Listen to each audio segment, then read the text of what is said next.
계속해서 이 새벽 시간에 날주 본문으로 신명기 말씀이 선포되고 있습니다.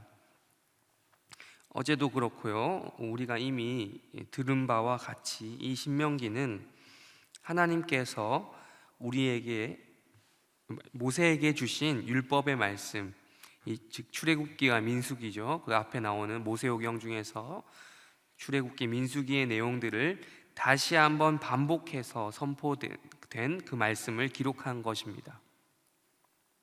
오늘 본문 신명기 8장에도 보면 계속해서 하나님께서 이 이스라엘 백성들에게 율법을 주고 계시는 상황이 나옵니다. 1절, 우리가 아까 읽은 1절에 보시면 내가 오늘 명하는 모든 명령을 너희는 지켜 행하라 라는 말씀이 나오죠.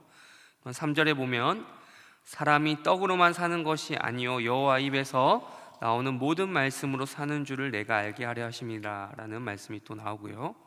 또 6절에 보시면 내 하나님 여호와의 명령을 지켜 그의 길을 따라가며 그를 경외할지니라 라는 말씀이 나옵니다. 또한 11절에 보시면 내가 오늘 내게 명하는 여호와의 명령과 법도와 규례를 지키지 아니하고 내 하나님 여호와를 잊어버리지 않도록 삼갈지어다 라는 말씀이 나옵니다. 그러니까 이렇게 1절, 3절, 6절, 11절에서 계속 반복되는 말이 나오는데요. 명령, 법도, 규례, 말씀 이런 단어들은 다 똑같은 말입니다. 율법이라는 것을 다른 말로 표현한 것이죠. 이것들을 지키는 것이 곧 하나님을 따르는 것이다, 하나님께 순종하는 것이다, 하나님을 기억하는 것이다 라고 하나님께서는 설명을 하고 계십니다. 이스라엘 백성들은 율법의 말씀을 지켜야 될 의무가 있습니다. 사실 그냥 하나님이 지키라고 하셨으니까 지켜라 라고만 말해도 끝이 나기는 합니다. 왜 그렇죠? 이 우주를 지으신, 이 이스라엘 백성들을 지으신 전지전능한 분, 유일한 그런 신적인 존재가 주시는 법이라는 이유 하나만으로 지켜라 이렇게 해도 충분합니다. 그럼에도 성경을 보면, 우리가 성경을 찬찬히 읽다 보면 하나님께서는 이스라엘 백성들에게 이 율법을 주시면서 그냥 무작정 지켜라만 하시는 것이 아니라 항상 그 율법을 지켜야 될 이유까지 세세하게 설명을 하십니다. 모세오경에 등장하는 율법 조문 곳곳에서 하나님께서는 이스라엘 백성들이 율법을 지켜야 될 이유를 친절하게 설명을 해주시는데요. 오늘의 날주 본문 신명기 8장 14절에서도 그 이유를 또 한번 다시 말해주고 있습니다. 우리 14절 한번 읽도록 하겠습니다. 14절, 8장 14절입니다. 시작.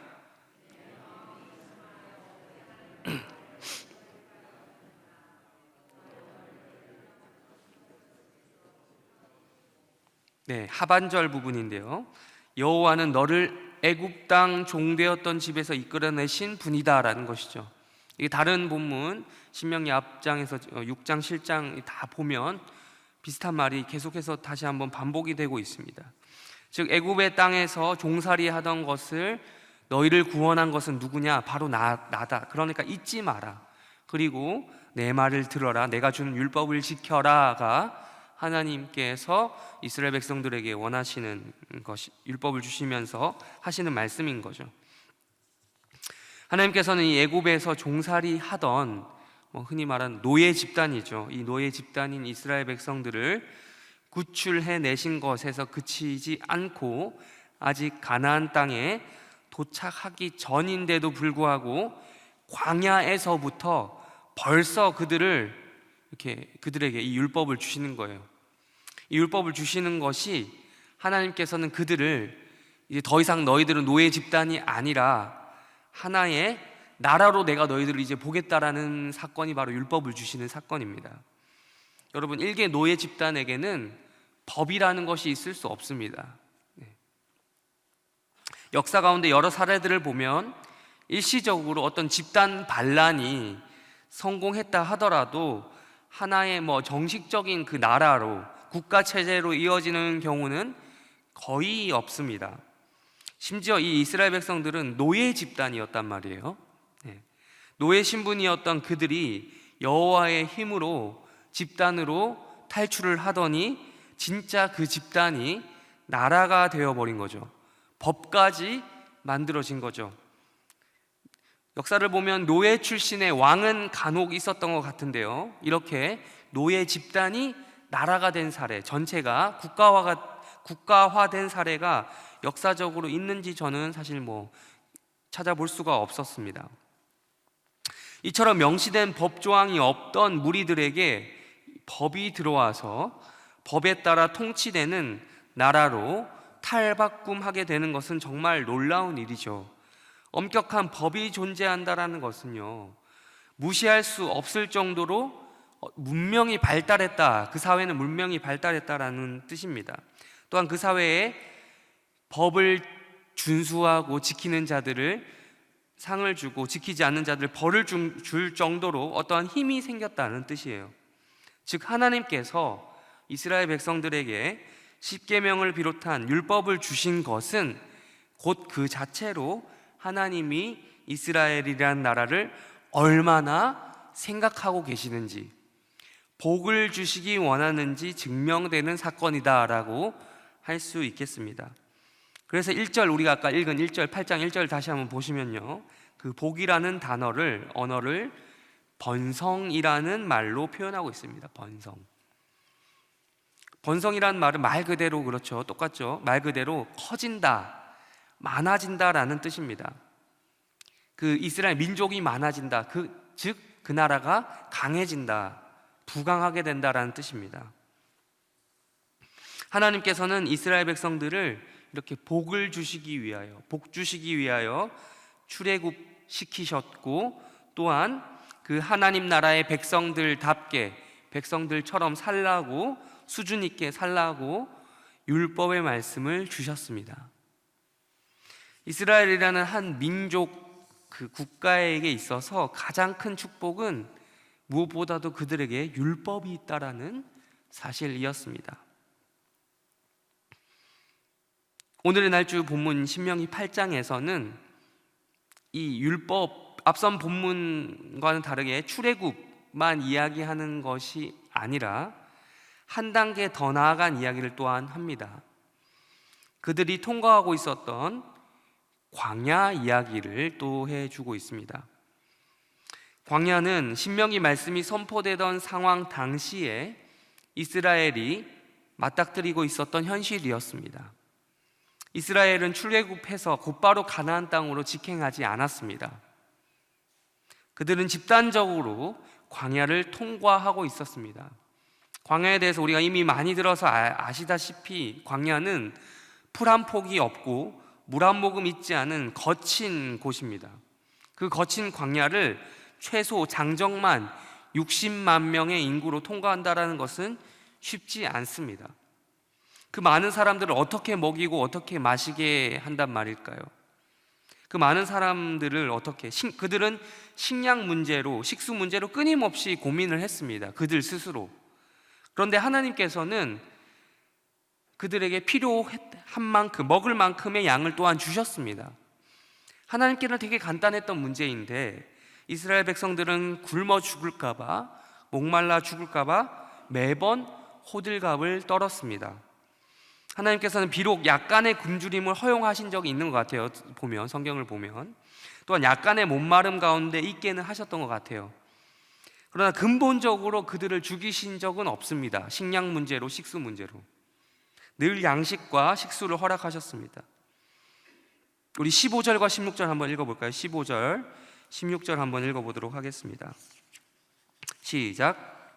인도하여 그 광대하고 위험한 광야 곧 불뱀과 전갈이 있고 물이 없는 간조한 땅을 지나게 하셨으며, 또 너를 위하여 단단한 반석에서 물을 내셨으며 내 조상들도 알지 못하던 만나를 광야에서 내게 먹이셨나니 이는 다 너를 낮추시며 너를 시험하사 마침내 내게 복을 주려 하심이었느니라.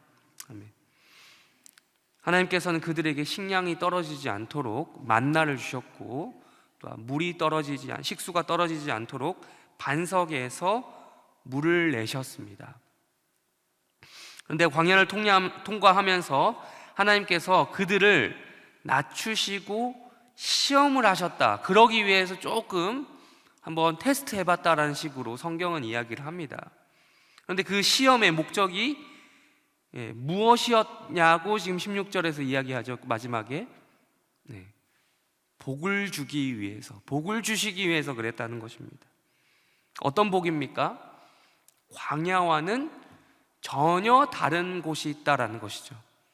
너희가 지나고 있는 이 땅과는 전혀 다른 너희가 들어갈 땅이 있다.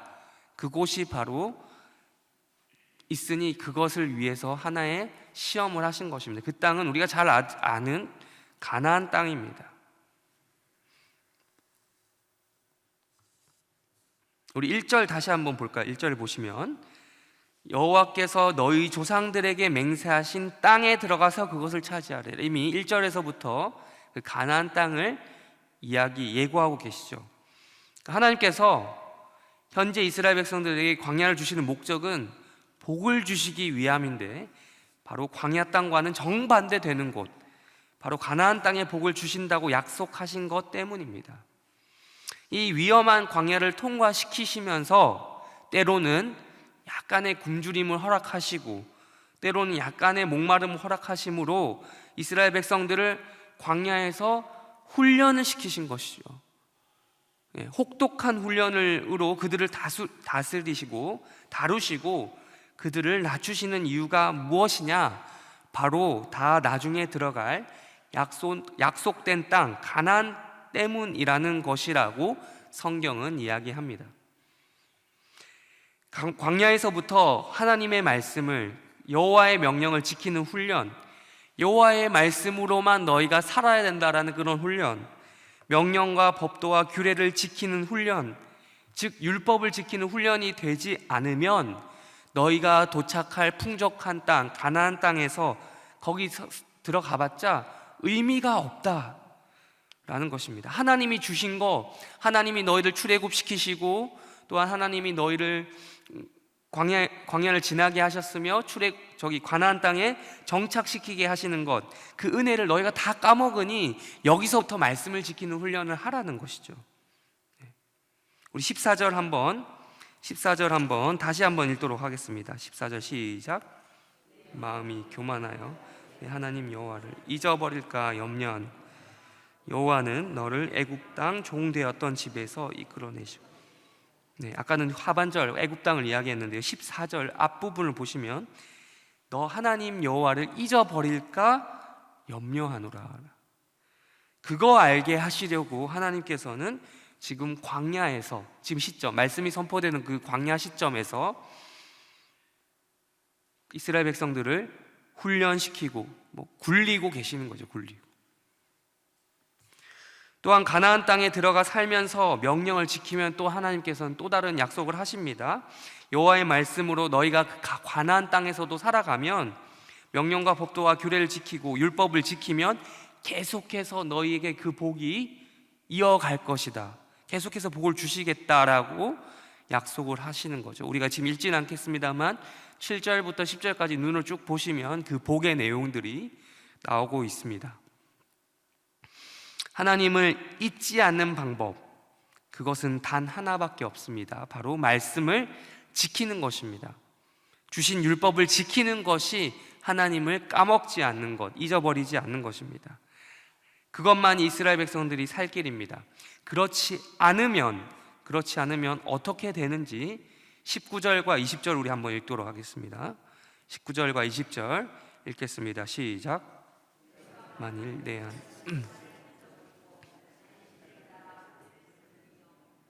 저라면 내가 너희에게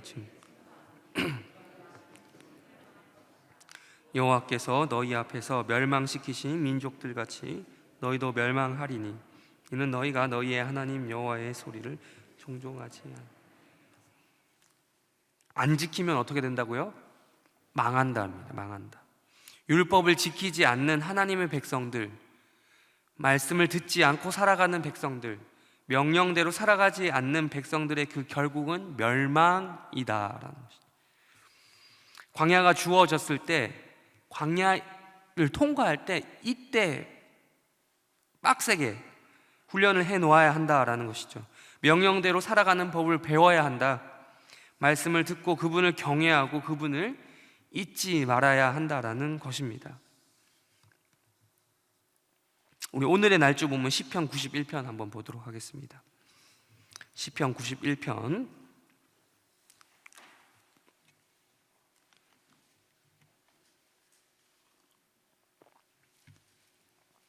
시편 91편 1절부터 3절까지인데요. 제가 1절 읽고 여러분 2절 읽고 3절 같이 읽도록 하겠습니다. 저부터 읽겠습니다. 지존자의 은밀한 곳에 거주하며 전능자의 그늘 아래 사는 자여,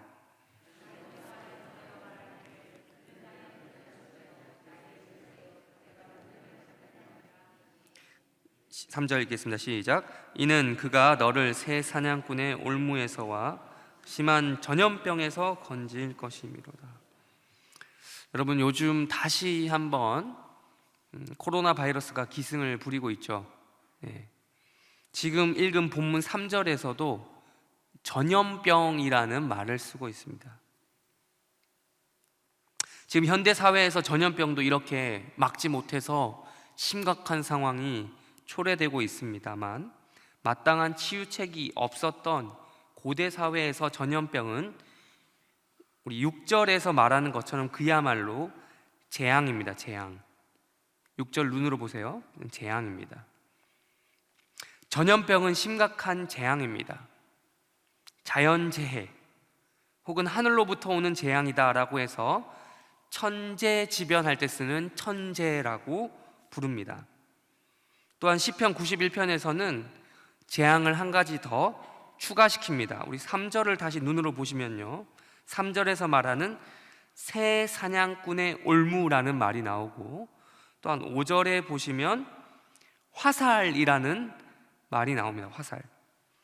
이것은 이 올무와 화살을 무엇을 말하냐면 인간으로부터 시작되는 재앙을 빗대어 말하는 것이죠. 즉 전쟁을 말하는 것입니다.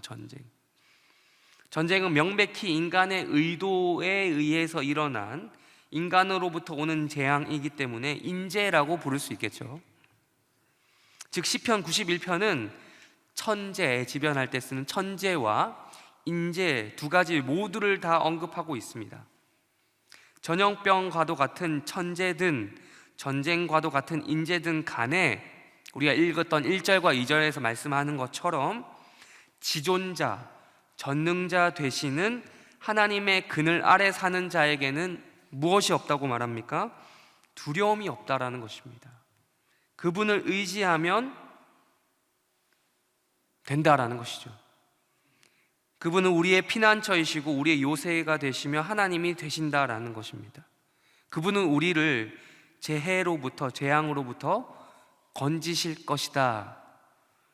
그것이 천재든 간에 인재든 간에 어떤 재앙이든 간에 상관없다라고 이야기를 하십니다.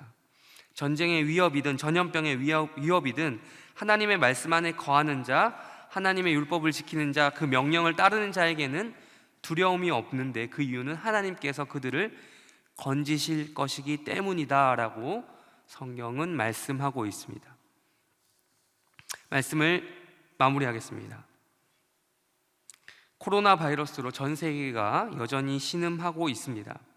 날이 더워지면 좀 나아질까 했는데 그럼에도 불구하고 국내 사정조차 쉽지 않습니다. 다시 재확산되고 있는 분위기입니다. 또한 전 세계적으로 그렇게 모두가 평화를 외치지만 전쟁의 위협도 사라진 것은 아닙니다. 코로나 바이러스 때문에 잠깐 뭔가 이제 이슈가 옮겨간 건지 아니면 실제로 전쟁이 줄어들었는지 어쨌든 간에 소강 상태인 것은 분명합니다. 한반도도 마찬가지입니다. 남북 관계도 잠깐 멈칫하고 있지만 언제 또 어떻게 전개될지 아무도 모릅니다. 역사를 돌이켜보면 그래도 지금이 한반도 역사상 가장 평화로운 시기를 보내고 있는 것 같긴 하지만 그럼에도 불구하고 우리가 그것을 믿어서는 안 됩니다. 우리 성도들, 특별히 우리 성도들이 가장 믿어야 될 구석은 어디 있겠습니까? 우리가 현재 소유하고 있는, 우리가 가지고 있는 그 무엇입니까? 아니죠. 그렇다면 우리가 세상 사람들과 다를 바는 무엇이겠습니까? 오늘 신명기 8장 말씀에서 봤듯이, 신명기 8장에서 말씀하는 것처럼 우리는 코로나 바이러스가 판을 치고 있는 일종의 광야 같은 땅을 걸어가고 있는 이스라엘 백성들과 같은 상황에 놓여져 있습니다. 이때 우리가 믿어야 될 것이 무엇이겠습니까? 이때 우리가 의뢰해야 될 것은 바로 여호와의 명령을 지키는 것이고, 여호와의 모든 말씀으로 살아가는 것이고, 명령과 법도와 규례를 지키는 것이고, 율법을 지키는 것입니다. 그것대로 할 때 우리는 우리를 사랑하셔서 우리를 죄에서 구원하시고 이 험한 세상 가운데 각종 재앙이 도사리는 이러한 현실에도 불구하고 인도하시고 천국에 들어가게 하시는 하나님을 경험하게 될 것입니다. 우리 모두 하나님의 말씀을 듣고 지킴으로 그분의 품 안에서 그분의 도우심으로만 살아가기를 바랍니다. 두려움은 없을 것입니다. 마지막으로 14절부터 16절까지인데요, 한번 읽고 마치도록 하겠습니다. 우리 다 같이 한 목소리로 14절부터 16절까지 읽겠습니다. 시작. 하나님이 이르시되 그가 나를 사랑한즉 내가 그를 건지리라. 그가 내 이름을 안즉 내가 그를 높이리라. 그가 내게 간구하리니 내가 그에게 응답하리라. 그들이 환난 당할 때에 내가 그와 함께하여 그를 건지고 영화롭게 하리라. 내가 그를 장수하게 함으로 그를 만족하게 하며 나의 구원을 그에게 보이리라 하시도다. 아멘. 15절에서 말씀하는 것처럼 간구할 때 응답하는 그 역사가 이 아침에 있기를 바랍니다. 다 같이 주기도문 하시고 기도하시다, 각자 기도 제목 가지고 기도하시다가 때가 되면 돌아가시기 바랍니다. 주기도문 하시겠습니다. 하늘에 계신 우리 아버지여, 이름이 거룩히 여김을 받으시오며 나라가 임하옵시며 뜻이 하늘에서 이루어진 것 같이 땅에서도 이루어지이다. 오늘날 우리에게 일용할 양식을 주옵시고 우리가 우리에게 죄 지은 자를 사하여 준 것 같이 우리 죄를 사하여 주옵시고 우리를 시험에 들게 하지 마옵시고 다만 악에서 구하옵소서. 대개 나라와 권세와 영광이 아버지께 영원히 있사옵나이다. 아멘. 기도하시겠습니다.